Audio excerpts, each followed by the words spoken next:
People always say, why buy a Hotshot when a semi can go a million miles? But if we can get my truck to a million miles, that would actually destroy the argument of a semi being better, and that would actually make it reasonable for people to actually start Hotshot. But if I can actually chase a truck that can actually get to that amount of mileage while costing less to maintain, that's a pretty exciting idea. So let's see what this thing's all about. So at the end of this video, I'm actually gonna be going through what I'm gonna be doing to actually test my oil and what we're gonna be doing to actually get to those 50,000 mile oil change intervals. Right here, we've got a kit that we bought from Insane Diesel. So this is gonna come in your kit. You've got 3 elbows, you've got your oil cap that's gonna put filtered oil right back into the engine, and then you've got one of these caps to go on top of your oil filter housing. You've got quite a bit of hose, you've got obviously the oil filter, which you can change the color of, and then you've got the frame mount. So we actually got this unit in about 2 weeks ago, and last weekend we tried installing it, and to say that I got frustrated was an understatement. If you do have a 3500, this is gonna be a pretty straightforward frame mount, but in my case, I have a 4500, so the holes don't line up as perfect, and I really didn't feel like drilling into my frame. So going into this video, I thought it was gonna be really straightforward. I was already changing the oil in my truck, so I figured this would be the perfect time to install the filter. Well, that is not at all how it went. So before I show you what happened, let's reverse and go back to when we were changing our oil. First off, we need to get the oil changed.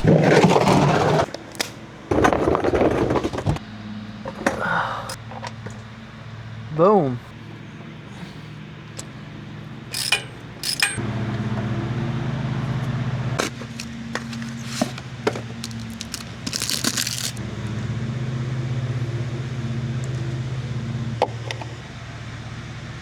All right, we changed the oil, we got everything laid out, started mocking everything up, and realized there really was not a good place to mount this filter on my truck's frame. All right, we're under the frame now, and I just wanted to show you guys where normally if you have a 3500, the kind of area that you're gonna be looking for to mount this. The passenger front tire and this frame right here is gonna be where typically you're gonna wanna mount this. Started looking a little bit more and realized, okay, there's plenty of room around here to mount this. But if I'm being quite honest, everyone knows I'm not an amazing mechanic, and I don't know a whole lot. So everything I know and I'm learning is I'm teaching myself and YouTube University, if you know what I mean. So after getting so frustrated and mad, I got on the phone with Insane Diesel, and their customer support was insane. They walked me through on what I needed to do for the 4500 to actually mount this frame mount. Instead of trying to make something work that I really wasn't comfortable with, we decided to do it under the hood mount. Quick PSA, if you guys are installing this, you do not need to do this on a oil change. You can do this in the middle of an oil change interval. I asked this question to the Insane Diesel support, so for future reference, if you guys are installing this, you do not need to wait for your oil change interval to be able to install. They sent me a new bracket and some bolts. So basically, I have their customer service on speed dial, so if I have any questions during this whole entire thing, all I do, call them up, and they're gonna walk me through everything. Now that we have everything, we can finally get this puppy installed. Let's go under the hood.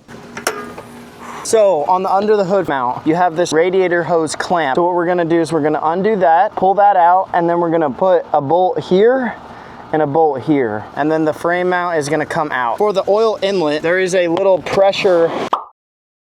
You're gonna undo that, and then the 45-degree angle is gonna go on top of that. We are gonna start out by running our hose underneath here. Wait, I think we can go up here. Go up here. I don't think it's touching anything. All right, first things first, gotta get this out of here.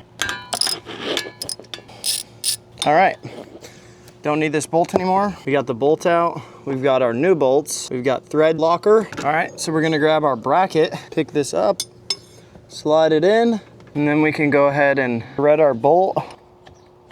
Grab our second bolt.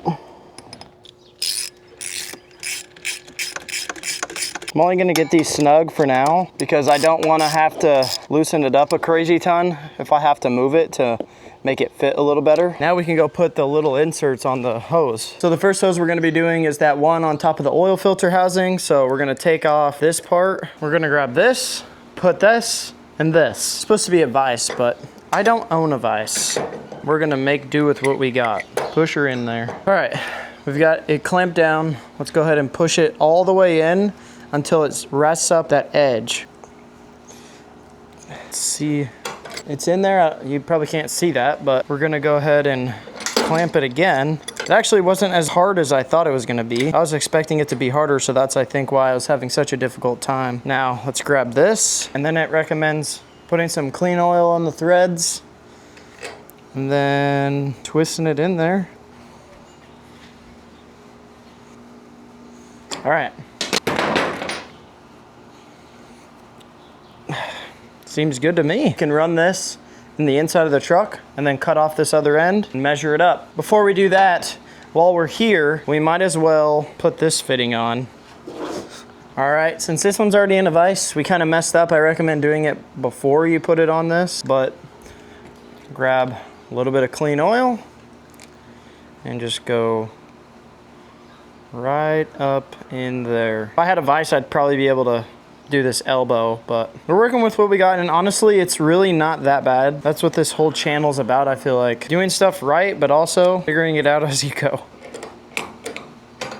We're gonna run this hose from here, run it through here. We got it ran from here, around, under here, and then we'll go back under here. All right, now that we got it ran, we can figure out where we need to cut it and then pull it back out and put the other end on. Okay, that's ready to be installed. Let's go put the cap on and let's see where this one needs to be installed at. Okay, unscrew the old cap and we can screw in the new cap. And this hose is gonna be ran probably here. I think I might run it the same way that the other one is, just right here. And that's perfect. I don't even need to cut it. That's what I like to hear, baby. And they say in the video that those fittings really don't need to be torqued down really, really tight. Just snug is perfect, because what it does is that little needle goes into the hose and just expands the hose, you know what I mean? So pretty much ready to install. All right, guys, we've got an 11mm, don't mind this contraption right here. I already had it all set up, so I'm using it. But this bolt, loosen that up, all right. Perfect. Now we grab a little bit of thread sealant, try to get it on there. We need some, but not like too much.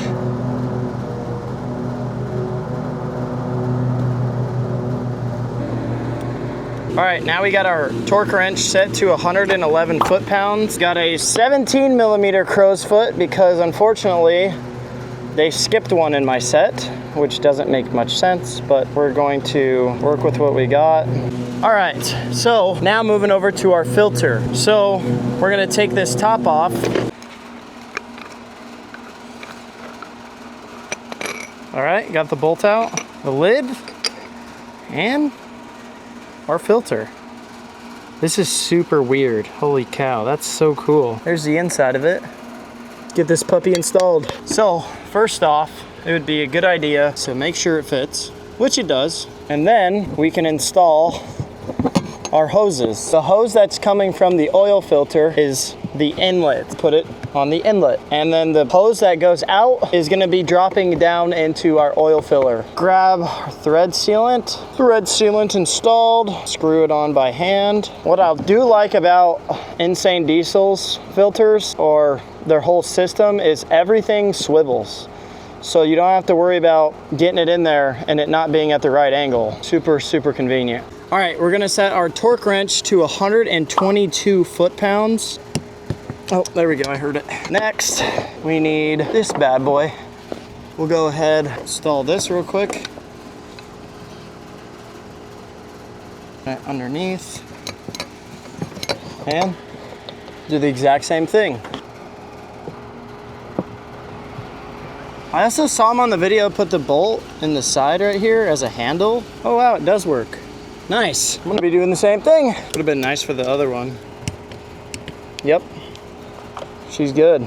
Well, I think this right here is gonna be the most trickiest part. It honestly might not be that bad, but got the bolts it came with, so we've got to reach underneath and actually get it in there. But what I'm gonna do, I'm gonna put you guys down in there so you can watch me struggle.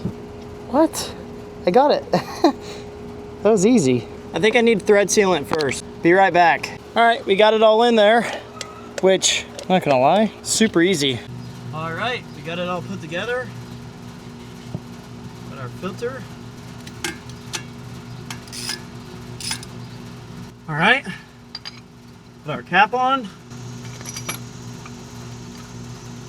Get it all tightened up. Eventually we'll probably get a socket that actually fits. I just don't have the size I need to do this. So the oil filter cap needs to be torqued to 33 foot-pounds. We obviously can't do that. Probably be going get one of those and then torquing it down accordingly. Also, now would be a good time to torque the fitting that's on the oil filler cap. All right, guys. Well, the next step, since we got everything installed, we've got an extra thing of oil, is to start it up and actually see if there's any leaks. All right, we're gonna run it for 30 seconds and check everything out. I'm gonna press the gas a little bit, put it under a load. As of right now, I don't see any leaks. Let it run for probably a couple more minutes and then see what happens. Man, does that look good though? That thing looks sick. Right next to the Banks ram intake. Shoo, baby, that looks good. Not seeing any leaks. All right, well, test was successful. Now, we need to zip tie all of our hoses, and then we can check our fluid and then top it off. So the bypass filter actually expands the oil capacity about 1 quart. So we're probably gonna have to add about 1 quart. All right, we went ahead, secured it with zip ties right here, going around here, secured it right here as well. All right, it's been a few minutes. Let's check our oil. Super low. Or let's add about 1 quart.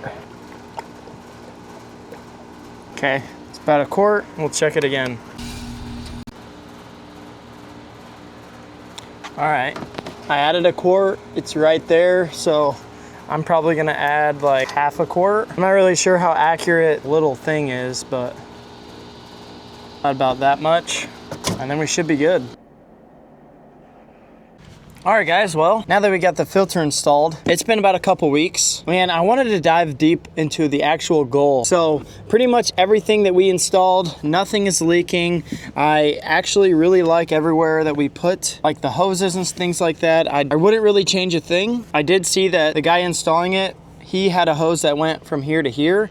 And if you have a long enough hose, I recommend doing it this way, but you can also go over the top as well. But while we're here, let's get into the reason why I even installed this filter. So originally, the reason why I wanted to do this project was because there was a 17 to 19 model F350 that actually reached 900,000 miles. I think it was a little bit more, but 900,000 miles. And I thought to myself, wow, this guy got every single dollar that he paid for out of this truck. And if I can figure out a way to do this and share this experience for every single driver out there on the road that watches, how helpful would that be for the community? So my goal with this setup is to actually reach that 1,000,000 mile mark on my original motor. Now, obviously, there's gonna be a lot of things that we're gonna have to do other than the Insane Diesel oil bypass filter, but this is a really good start. Now, I do know that I'm going to be doing the Hamilton lifter conversion eventually, maybe when I have the money. My main goal is to get to 1,000,000 miles. Since I have this installed, I'm not just gonna start doing 50,000 mile oil change intervals. So what I did was I actually bought the oil analysis kit that Insane Diesel offers on their website, which I will be linking everything you see in this video in the description below. But the oil analysis kits are actually gonna tell us how far we can take our oil.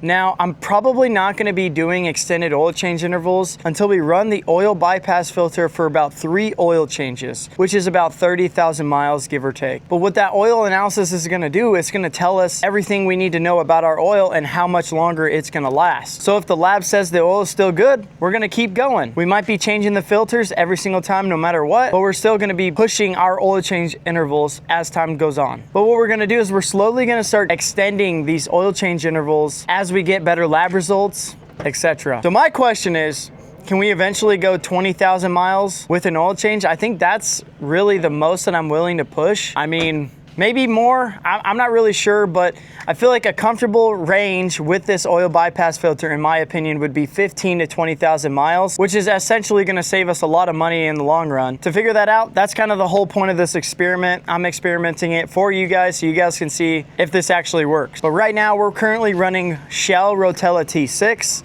and I think eventually after the third oil change or so, we'll probably switch over to Lorenzo's oil. Now, if you guys are curious on what that is, make sure to hit that subscribe button. Stay tuned. We'll be deep diving a whole lot into what that oil actually is, and we'll get some answers for you guys. And if you are already running the Insane Diesel bypass filter, let me know down in the comments below. Do you love it? Have you ran the oil analysis before? And what are you seeing? But now that the filter's installed, it's time to start putting real miles on it. I really appreciate you guys for watching this video. Without further ado, we'll see you out there on the road.